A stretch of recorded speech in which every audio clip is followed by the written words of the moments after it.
Également un autre mouvement social qui a marqué Brest ces temps derniers, c'est la fermeture possible du collège Kérichen. Quel est votre point de vue sur cette fermeture, en tout cas annoncée? Alors, nous pensons que c'est une erreur. Euh, il y a eu de nombreuses évaluations qui ont été faites sur le système éducatif français, hein, dont on Mhm. sait qu'il a des problèmes quand on regarde les classements internationaux, etc.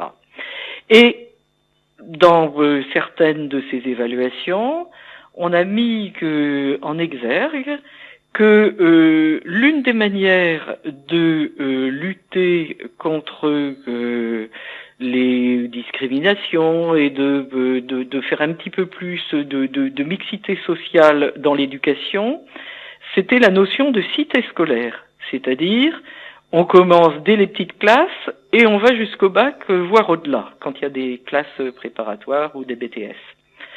À Brest, dans le public, dans l'éducation nationale, dans le Mhm. public, ce qui répondait à ce schéma, c'était l'ensemble Kérichen, la cité Kérichen, où on part des primaires et où on va jusqu'au prépa.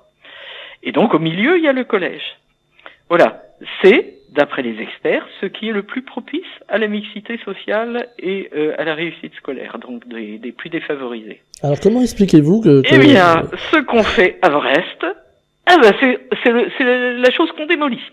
Voilà. c'est un petit peu Alors comment on en l'explique? contradiction en fait avec cet esprit de mixité sociale justement?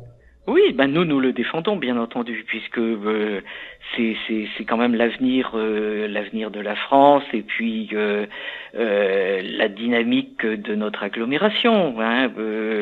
C'est vrai que si on ne va pas chercher les petits Mozart hein, qui sommeillent un petit peu partout dans tous les milieux et dans tous les quartiers, eh bien on ne mettra pas en valeur tous les talents et on sera moins bon. Et puis bon, c'est une question de justice aussi, hein, en dehors même du rayonnement de notre région.